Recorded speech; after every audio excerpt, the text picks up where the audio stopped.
سلامتنا تقبلوا فنوير تي في بمكلتال تريكوب زغوركم تعزتنا كم يتوعلون لوم حمس عصرتو حد حمله فرقم عالتم فرقان استدالو هاقراون سيناتات حيزلكم قريبا لغو نمكلتالكم بخبر زعدم سخاتكم تصنح ميكايل حدقو فلماق مكنت وتاتو فيلم بريزيدنت إسياس ناب بريزيدنت ريبابليك دو السودان سالفا كير ميارديت نايوهانا ملخت سيدو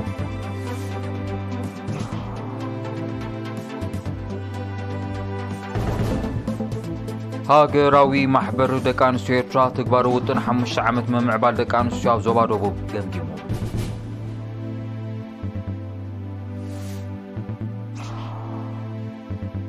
أب زوبا عن سوا كرمتا وفر تمهارون اللي معاد بشو منتحاملة تجميرو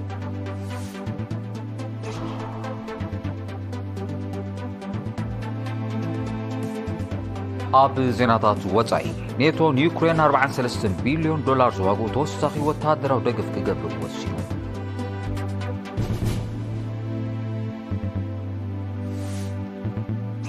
مسرح موطع عقب سلام سراويت كاب ديموكراسيال ريبابليك كونغو كم توزف تاغليسو أب كاليفورنيا بسعبنات كلمة ونوتسيا 8 بليون دولار قطبا وكسارتات وريهو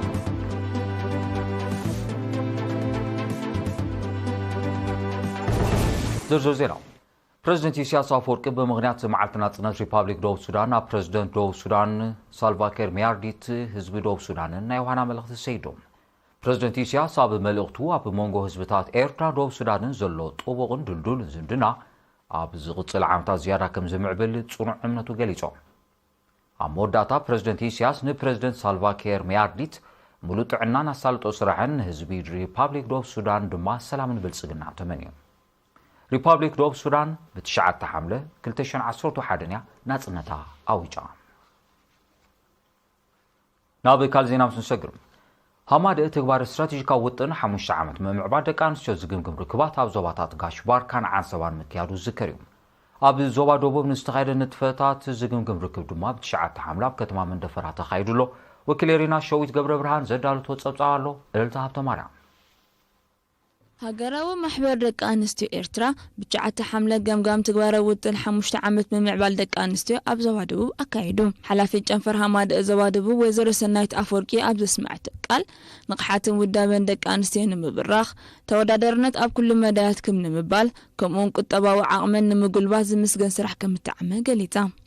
وانا دايركتور كفل محبرا أقول زوادبوبن أبو منبر زباويت كوميتي ممعبال دق انستيون أتوقع أب تسفى سلاسة أو حمشت عامتات أم حيال ودابتات تعناون محبراون مدايات كمون قطعو عقمتات نستسلاسل بأحازات تسنية تبطم أغنيبوم قمقان وطن حمشت عامت ممعبال دق انستيو زوادبو زقربت ويزورو سنايت لجام دما بقمقام كاب سلاسا كساب 500 ميتاويت نايت مدابات كم اتتكبره بمقلات حتو دق انستيو نهماد اتراز ملكس لزيكونا حبراو تعرك حيلا زخخيرا بريزيدنت هماد ويزورو تخا تسفى ميكائيل بوغنا قالس دق انستيو أقزون معرنتن ناي ولدتات قالس مخانو بمقنزاب قطالناتن معبالون نمرققاص بوهدت مسرح كم زدلي أزخخيرا مدبات هماد ببعد معنات كتكبر كل أكل حبرة السب إجامو كبر كزتصوعه أما حدار زوادو أتو هابتاب تسفاتين بوغنو أمنا كالأي درجات مرتزر من قلقال قطر دق انستيو كتصنعن مفتحك الناديلون تصوعهم هماده أب كل تشحن 10 شوعاتن بهجراو سيمبوزيومن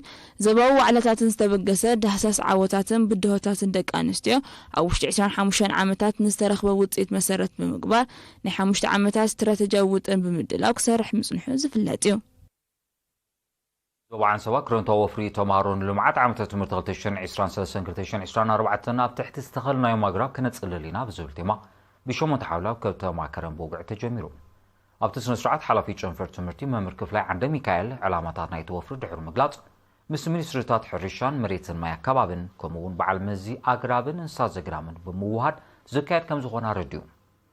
أبزين مبل 26 زوريا زكايد زورلو مدب أبت شعات نوزواتات أب زغوما 39 نقطاتات أستات شوعات الشحت مهارو بالعليك لتسميتو ممهاران كيلاتات حريشان ناتاليو كنت فيهم زيتاش عين 10 كفليكم مهارو زحقيتو مهارو زساطفو وفري معقاب ماين حامدن مقرابن مكنخانن استقربن صريت كبابي كمون متصقانن ممدمادن ناي حمد صرقاتاتن كالن يتقالل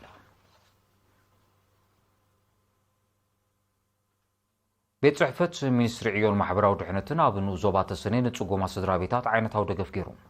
ሓላፊት ቤት ጽሕፈት ወይዘሮ ዳሃብ ዩሱፍ ነይርና ኣብ ዝሃበቶ ሓበሬታ እተን ስድራ ቤታት ኣብ 2022 ነፍሲ ወከፈን ብዋጋ 45,000 ናቕፋ ድኳንን ዋጋ 21,000 ናቕፋ ንብረትን ዝተጣየሳ ምዃኖም ብምግላጽ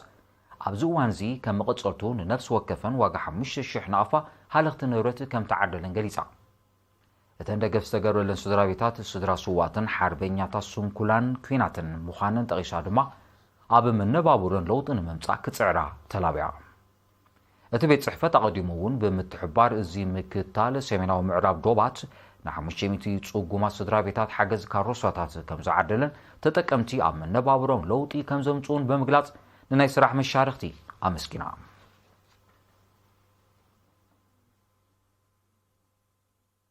ኣብ ዞባ ማእከል ዓመታዊ ባህላዊ ንጥፈታት ቤተ ትምህርቲ ትማሊ ኣብ ኣዳራሽ ሲነማ ሮማ ብዝተኻየደ ስነ ስርዓት ተዛዚሙ ወኪል ሪና ናዝሬል በይን ዘዳለቶ ዜናዊ ጸብጻብ ዳናይቱ ገብረ ሕይወት ከተቕርቡ እያ ጨንፈር ሚኒስትር ትምህርቲ ዞባ ማእከል ኣብያተ ትምህርትና ቀንዴል ባህልና ብዝብል ቴማ መዛዘሚ ባህላዊ ንጥፈታት ዓመተ ትምህርቲ 2023-2024 ኣካይዱ ሓላፊ ምክትታል ባህሊ መምህር ሰሎሞን በርሃ ኣብ ዝስማዕ መደረ እቲ ካብ መባእታ ክሳብ ካልኣይ ደረጃ ዝርከባ ኣብያተ ትምህርቲ ዝሳተፍኦን ብመልክዕ ውድድር ዝካየድን ንጥፈት ተምሃሮ ምስ ባህሊ ልምዲ ታሪክ ወግዕን ያታን ብሄራትና ንኽላለዩ ፍቕሪ ሃገር ከሕድሩ ከምኡውን ክብርታትን ጸጋታትን ሃገሮም ንኽብርብሩ ዝዓለመ ከም ዝኾነ ሓቢሩ እቲ ውድድራት ውድድር ንባብን ጽባቐ ጽሕፈትን ውድድር መደረን ክትዕን ውድድር ሓፈሻውን ትምህርታውን ፍልጠት ውድድር ስእሊ ቅብኣ ምህዞን ሰንዓን ከምኡውን ሙዚቃን ድራማን ካልእን ከም ዘጠቓልል ዝጠቐሰ መምህር ሰሎሞን ተምሃሮ ንዘርኣይዎ ፈጠራውነትን ወንን ድሕሪ ምምጓስ ቅርብ መሳርሒታት ሙዚቃ ምህዞን ቅብኣን ፍታሕ ክናደይሉ ተላብዩ ሓላፊ ጨንፈር ትምህርቲ ዞባ ማእከል መምህር በላይ ሃብተጋብር ብወገኑ ኣብ ነፍሲ ወከፍ ዓመተ ትምህርቲ ጎኒ ኣካዳሚያዊ ትምህርቲ ብስሩዕ ዝካየድ ተወሳኺ ካሪኩለማዊ ንጥፈታት ኣብ ተምሃሮ ዝፈጥሮ ንቕሓትን ደገፋብ ትምህርቶምን ቀሊል ከም ዘይኮነ ብምጥቃስ ተምሃሮን ዘጥረይዎ ነብሰ ተኣማንነትን መሃዝነትን ኣብ መጻኢ እናሓየለን እናማዕበለን ንኽኸይድ ዘድሊ መሳርሒታት ንምቕራብ ከም ዝስራሕ ረዲኡ ኣብ መወዳእታ ንዕውታት ሽልማት ክዕደል እንከሎ ቤት ጽሕፈት ትምህርቲ ኣብ ዶባዊ ምብራቕ ጎብለል ዓመተ 2024 ብምዃን ዘዋሪት ዋንጫ ወሲዳ ፈርሚስ ትምህርቲ ዞባ ሰሜናዊ ቀይሕ ባሕሪ ንሓደ ወርሒ ብግብርን ክልሲ ሓሳብን ብዓውዲ ሮቦቲክስ ዘሰልጠኖም 42 ደቂ ኣንስትዮ ዝርከቦም 100 ተምሃሮ ካልኣይ ደረጃ ብ7 ሓምለ ተመሪቖም እቲ ስልጠና ብስሩዕ ዝወሃበሉ ባይታ ንምጥጣሕ ምስ ማእከል ትምህርትን ዳሕሳስን ተምሃሮን ቤት ጽሕፈት ትምህርቲ ንዞባ ባፅዕን ብምውሃድ ክስርሓሉ ምጽንሑ ዝሓበረ ሓላፋ ቤተ ትምህርቲ ካልኣይ ደረጃ መምህር ስዒድ ሳልሕ እቲ ኣብ ዝሓለፈ ዓመት ብንኡስ ዓቕሚ ዝጀመረ መደብ ኣብዚ ዓመት እዚ ብዝሓሸ መልክዕ ከም ተወደበ ሓቢሩ ሓላፊ ቤት ጽሕፈት ትምህርቲ ንዞባ ባፅዕ መምህር እስማዒል ሳልሕ ብግዲኡ ነቲ መደብ ንምዕዋት ብሞራልን ዋትን ዝሓገዙ ኣካላት ከምኡውን ኣብ ግዜ ዕረፍቶም ነቲ ስልጠና ንዝሃቡ መምሃራን ኣመስጊኑ ዋና ዳይሬክተር ክፍሊ ማሕበራዊ ኣገልግሎት ኣቶ ረዘነ ፍስሓ ድማ ንውናውነት ናይቲ ስልጠና ብምጥቃስ ንምዕዋት ተራ ወለድን ካልኦት መሻርክትን ክዓዝዝ ተላቢዩ ኣብ መወዳእታ ወለድን ዕዱማትን ብሰልጠንቲ ዝፈረየ ስራሓት ተዓዚቦም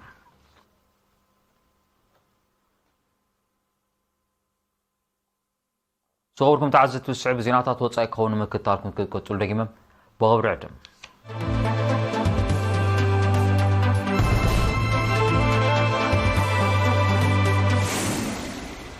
سناريو تي في ناوصلو يزغركم تعزبتي سلامكتالكم ازي مسكن زينا وصاي أبال هاجرات كيران سيمين أتلانتيك نيتو نيوكرين 43 بليون دولار زواجو توسع وتادرا ودقف كجبرات السمامين تسمع مرحتي تن هاجرات كابت شعاتك ساو عصورت وحد حملة عاب كتما واشنطن أبزا كيرو وعلا كم تبت حزت أصوت صبصاوات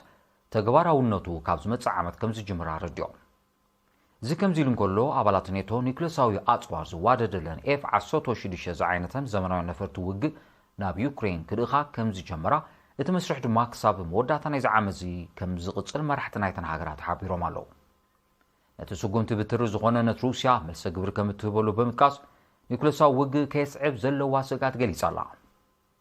ሩሲያ እተን ነፈርቲ ናብ ዩክሬን ምዝላኣኻ ኣብ ውሽጢ ሓፂር ግዜ ከም ትዕንወን ከተጠንቀቕ ምጽናሓ ጸብጻባት ይረዱ ኔቶ ነተን ነፈርቲ ዝመርሑ ፓይሎታት ዩክሬን ኣብ ሮማንያ ከሰልጥን ምጽንሑ ዝፍለጥ እዩ ዩክሬን ሩሲያ ንምብዳህ ብውሕዱ F-16 ዝዓይነተን ሱሳ ነፈርቲ ውግ ጠሊባ ከም ዘላ ዝፍለጥ ኮይኑ እቲ መደብ ነቲ ኩናት ካልእ ኣንፈት ዘትሕዝ ምዃኑ ወታደራዊ ኪላታት ከጠንቆ ጸኒሖም ኣለዉ እዚ ከምዚ ንከሎ ኔቶን ዩክሬን ተወሳኺ ዘመናዊ ስርዓት ራዳር ክልእ ኸላ ምዃኑ ገሊጹ ኣሎ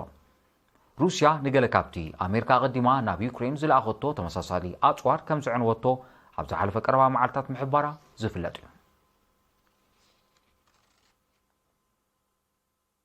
مسرح موضع عقاب سلام سراويت حبرات هاجرات كاب ديموكراسياويت ريبابليك كونغو كم توزفه منግስቲ ሃገር ኣፍሊጦም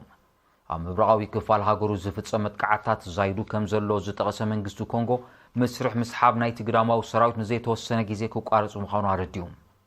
እንተኾነ ግና እቲ ዓቃብ ሰላም ሰራዊት ኣብ ምውሓት ጸጥታ ወርክቶ ከም ዘይነበሮ ዝጠቐሱ ሓያሎ ወገናት ኮንጎ እዚ ናይ ምንድንጓይ ስጉምቲ ካልእ መልእኽቲ ከም ዘለዎ ይሕብሩ ኣለዉ مسرح موضع نايتي سراويت ኣብ ሰለስተ መድረኻት ተኸፋፊሉ ክካየድ ኣብ ስምዕ ተበፂሑ ምንባሩ ዝጠቐሱ ጸብጻባት እቲ ቀዳማይ መድረኽ ኣብ ዝሓለፈ ወርሒ ሰነ ከም ተዛዘመ የረዱ መንግስቲ ዲሞክራሲያዊ ሪፓብሊክ ኮንጎን ሕብራት ሃገራትን እተን ልዕሊ 25 ዓመታት ኣብ ሃገሩ ዝዓስከረ ዓቃብ ሰላም ሓይሊ ክወፅእ ኣብ ዝሓለፈ ዓመት ከም ተሰማምዑ ይዝከር ኣብ ዲሞክራሲያዊ ሪፓብሊክ ኮንጎ ልዕሊ 15,000 ኣባላት ዓቃብ ሰላም ሰራዊት ተዋፊሮም ከም ዝጸንሑ ይጥቀስ ኣብ ክፍለ ሃገር ካሊፎርኒያ ሕብራት መንግስታት ኣሜሪካ ኣብ ዝሓለፈ 10 ዓመታት ክልማዊ ነውፂ ዘስዕቦ ብርቱዕ ማዕበላ ዋዒ ኣስታት 8 ቢልዮን ዶላር ቁጠባዊ ክሳራታት ከም ዝወረደ ጸብጻባት ሓቢሮም ብዘይካ ዝበቲ ማዕበላዊ ዋዕን ንሱ ዘስዕቦ ጥዕናዊ ጸገማትን ኣስታት 500 ሰባት ከም ዝሞቱ እቶም ጸብጻባት ብተወሳኺ ኣረዲዮም ኣብ ካሊፎርኒያ ኣብ 2022 ብዝተኸስተ ማዕበላ ዋዕ ጥራይ ልዕሊ 200 ሰባት ከም ዝሞቱን 2.2 ቢልዮን ዶላር ቁጠባዊ ክሳራታት ከም ዝወረደን እዩ ዝጥቀስ ኣብ ዝሓለፈ ቀረባ መዓልታት ዴዝ ቫሊ ኣብ ዝተባሃለ ቦታ ልዕሊ 55 ዲግሪ ሴንቲግሬድ መጠን ዋዒ ከም ተመዝገበ ዝዝከር እዩ ክፍለ ሃገር ካሊፎርኒያ ብሰዓብናት ክልማዊ ምምዝባል ብተደጋጋሚ ካብ ዝጥቁዑ ከባቢታት ዓለምና ምዃና ይጥቀስ ናይ መወዳእታ ዜና እስራኤል ኣብ ወሽመጥ ጋዛ ኣብ ልዕሊ ዝርከብ ኣብያተ ትምህርቲ ብተካይዶ ዘላ ደብዳብ ናይ ዝተቐትሉ በርገስ ፍልስጤማውያን ቁፅሪ ልዕሊ 500 ከም ዝበፅሐ ተገሊጹ ኣብ ውሽጢ ሓደ ሰሙን ኣብ 4 ኣብያተ ትምህርቲ ብዝተፈጸመ ደብዳብ ጥራይ ልዕሊ 50 ሰባት ከም ተቐትሉን ኣማይት ከም ዝቐሰሉን እዮም ጸብጻባት ዝጠቕሱ ነዚ ኣብ ልዕሊ መዕቆቢ በርገስ ዝካየድ ዘሎ ደብዳብ ስቕቲ ኣሜሪካን ተመሳሳሊ መርገፂ ዘለወን ገለ ሃገራት ኤውሮጳን ገዲፍካ ካብ ማሕበረሰብ ዓለም ተሪር ኩነነ ይመጽእ ከም ዘሎ እዩ ዝሕበር እስራኤል ኣብቲ ወሽመጥ ተካይዶ ብዘላ ደብዳብ ካብ ዝተቐትሉ ልዕሊ 38,000 ሰባት እቶም ዝበዝሑ ቆልዓ ሰበይቱ ምዃኖም ጸብጻባት ውድብ ሕብራት ሃገራት የረዱ ቀዳማይ ሚኒስተር እስራኤል ቤንያሚን ናታንያሁ ኣብ ወሽመጥ ጋዛ ዘላቒ ምቁራጽ ተወሲ ክግበር ንዝቐርብ ዘሎ እማመታት ብምጻጉ እቲ ሰብኣዊ ክሳራታት ብተዓጻጻፊ ክዛይድ ከም ዝኽእል ይእመት ዝኸበርኩም ተዓዘብቲ ነዚ ሰዓት ዝተዳለወ ዜና ንምዛም ቀንዲ ነጥብታቱ ክደግመልኩም ፕሬዚደንት ኢሳያስ ናብ ፕሬዚደንት ሪፓብሊክ ደቡብ ሱዳን ሳልቫኪር ሚያርዲት ናይ ዮሃና መልእኽቲ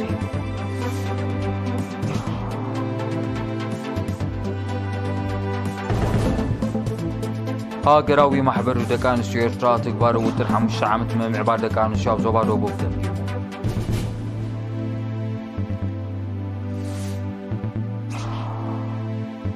ኣብ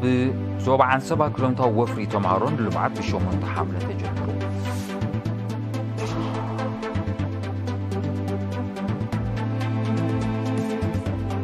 ኣብ ዜናታት ወጻኢ ኔቶን ዩክሬን 43 ቢልዮን ዶላር ዝዋግኡ ተወሳኺ ወታደራዊ ደገፍ ክገብር ወሲኑ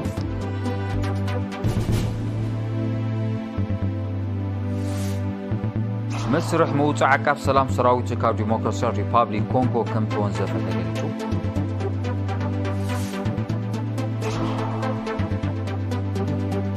ኣብ ካሊፎርኒያ ብሳዕብናት ክልማዊ ነውፂ 8 ቢልዮን ዶላር ቁጠባዊ ክሳራታት